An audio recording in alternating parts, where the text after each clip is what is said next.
Olá pessoal, boa noite. Iremos apresentar o trabalho solicitado pela professora Tatiana, da disciplina de Informação Contábil para Gestão. Os componentes do nosso grupo são Henrique, Natan, Jório, Kevin e Igor. Somos o terceiro grupo e ficamos com o tema balanços sucessivos. Me chamo Henrique e irei começar falando um pouco sobre o que é o balanço sucessivo. Os balanços sucessivos de uma empresa, eles referem-se à prática de elaborar e comparar os demonstrativos financeiros ao longo de vários períodos consecutivos, geralmente anuais. O balanço é uma das demonstrações financeiras mais importantes que consiste em uma empresa e fornece uma visão geral de sua posição financeira em um determinado momento. Quando as empresas realizam esses balanços sucessivos, elas obtêm informações contábeis relevantes, incluindo ativos, passivos e patrimônio líquido, e as apresenta de forma estruturada. Essa prática permite uma análise comparativa ao longo do tempo, ajudando a identificar tendências, variações e desempenho financeiro da empresa. Então, percebemos que os balanços sucessivos nada mais são do que uma prática contábil, né, que consiste em elaborar e comparar os demonstrativos financeiros ao longo de um período consecutivo, né? Elas visam analisar e ter um acompanhamento do desempenho financeiro da empresa. Então, vemos que e entendemos esses balanços, eles facilitam o entendimento das informações contábeis. Meu nome é Natan e eu vou falar um pouco sobre os aspectos da constituição de uma empresa. Ao constituir uma empresa, é importante levar em consideração diversos aspectos legais e burocráticos, e é necessário definir o objetivo social da empresa, elaborar o contrato social e registrar a empresa nos órgãos competentes. E além disso, é fundamental ter um planejamento financeiro bem estruturado. Também é importantíssimo escolher o tipo societário que melhor se encaixa nas necessidades do negócio.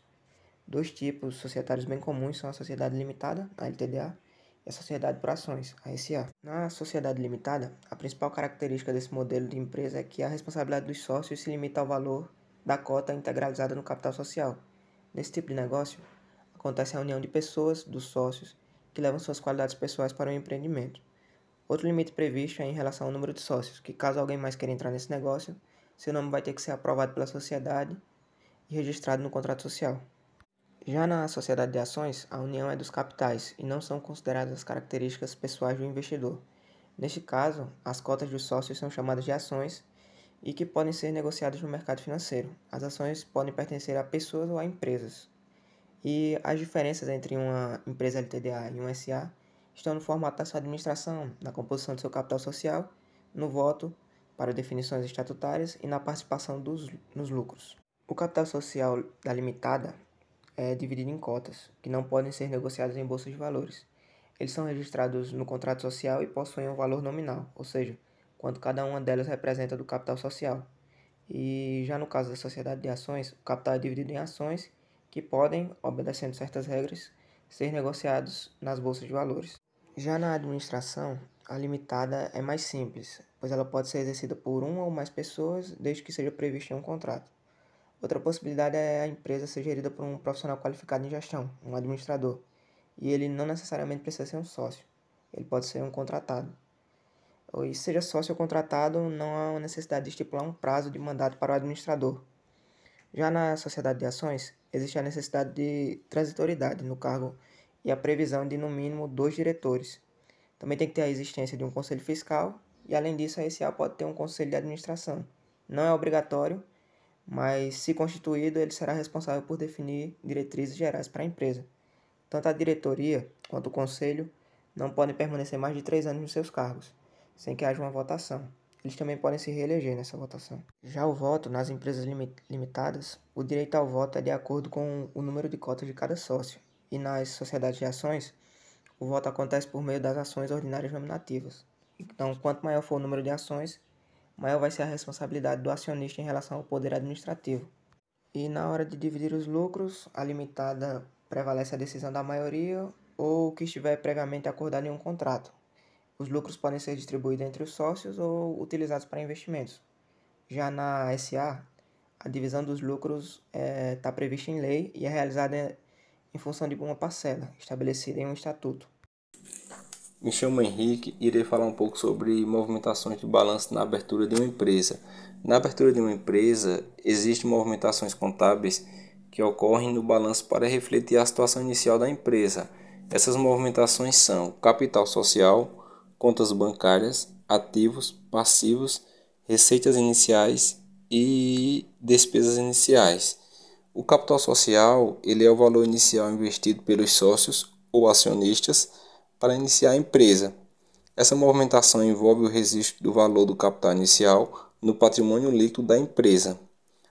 Contas bancárias. Ao abrir uma empresa, é necessário abrir uma conta bancária no nome da empresa, né? Os ativos, eles representam os recursos controlados pela empresa. Na abertura da empresa é necessário registrar os ativos que serão utilizados nas operações. Exemplos: dinheiro em caixa, equipamentos, veículos, estoque e entre outros. E os passivos eles são obrigações financeiras da empresa, né? Na abertura da empresa, eles podem ser registrados como um empréstimo ou financiamentos obtidos para financiar as operações iniciais. As receitas iniciais, se a empresa já tiver recebido algum valor ou pagamento antecipado antes de iniciar as operações, essas receitas iniciais também podem ser registradas no balanço. E por último, as despesas iniciais. Algumas despesas podem ser antes do início das operações, como taxas legais, honorários contábeis, custo de registro, né?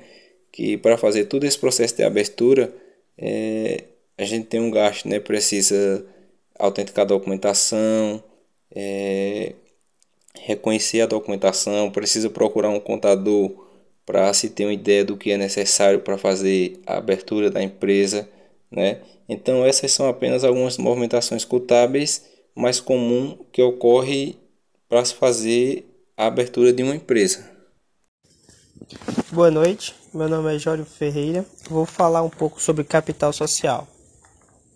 Capital social nada mais é do que o valor que o proprietário, os sócios ou acionistas estipulam para a empresa no momento da sua abertura. Ou seja, o primeiro aporte financeiro para iniciar qualquer atividade desta empresa. Esse valor ficará à disposição do empreendimento para sua manutenção e seu desenvolvimento. Ele pode ser usado, por exemplo, para a compra de equipamentos ou contratação de serviços. Ele deve ser suficiente para que a empresa consiga iniciar as atividades e continue funcionando até que comece a gerar lucros. O capital social ele é registrado no contrato social e pode ser em dinheiro ou em bens, como computadores, impressoras, maquinários, móveis, entre outros. Isso significa subscrever o capital inicial para depois o sócio possa integralizar esse montante. Ou seja, ele deve transferir o patrimônio estipulado da pessoa física para a jurídica. O contrato social trata-se de um documento no qual são descritos com todos os detalhes sobre o funcionamento da empresa, como os direitos e deveres de cada sócio, cotas participativas, as obrigações, as condições, seus prolabore e suas regras. O capital social é fundamental para a sobrevivência de um negócio e faz parte da sua gestão estratégica. Ele delimita as primeiras ações e define um panorama do que é necessário para que seu projeto saia do papel e se torne algo real. Ele também corresponde ao seu fluxo de caixa inicial, visto que todos os recursos financeiros dos primeiros meses virão dele. O valor declarado tem impacto direto na concessão de créditos bancários, assim como em casos de mudança de sócios. Também é usado para garantir os credores da empresa e na proteção ao crédito.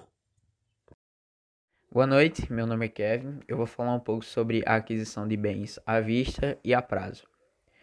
Quando você compra um bem à vista, significa que você paga o valor total imediatamente, sem precisar dividir em parcelas. É como quando você compra algo com dinheiro na mão, cartão de débito ou faz uma transferência bancária.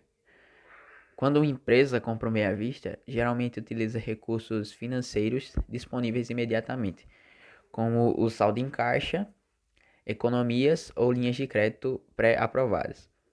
Já quando você compra a prazo, você divide o pagamento em parcelas ao longo de um período de tempo. Por exemplo, se você compra um produto em 10 vezes, sem juros, significa que você vai pagar o valor total dividido em 10 parcelas iguais, sem ter que pagar juros extras. No entanto, em algumas situações, podem ser cobrados juros sobre as parcelas, o que aumenta o valor total que você pagará pelo bem. Muitas empresas também optam por adquirir esses bens a prazo. Isso pode ser feito por meio de financiamentos específicos para as empresas, linhas de créditos empresariais ou acordos diretos com fornecedores. A empresa concorda em pagar o valor do bem ao longo de um período determinado, geralmente dividido em parcelas mensais, trimestrais e semestrais. Nesse caso, é comum que sejam aplicados juros ou encargos financeiros sobre o valor total do bem.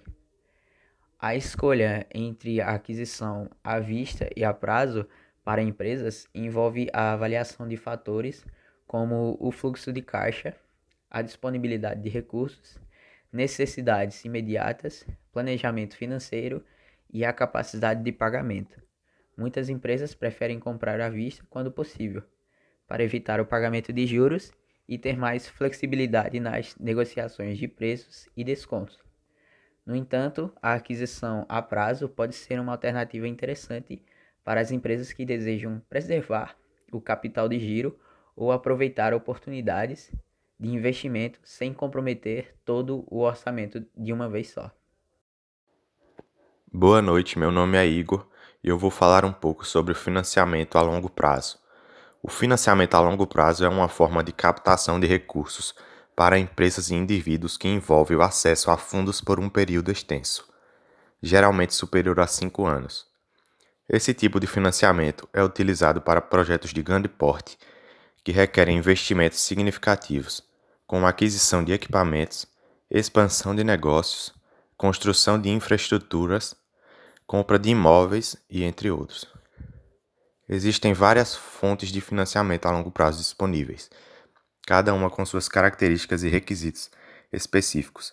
Algumas das principais formas de financiamento a longo prazo incluem empréstimos bancários.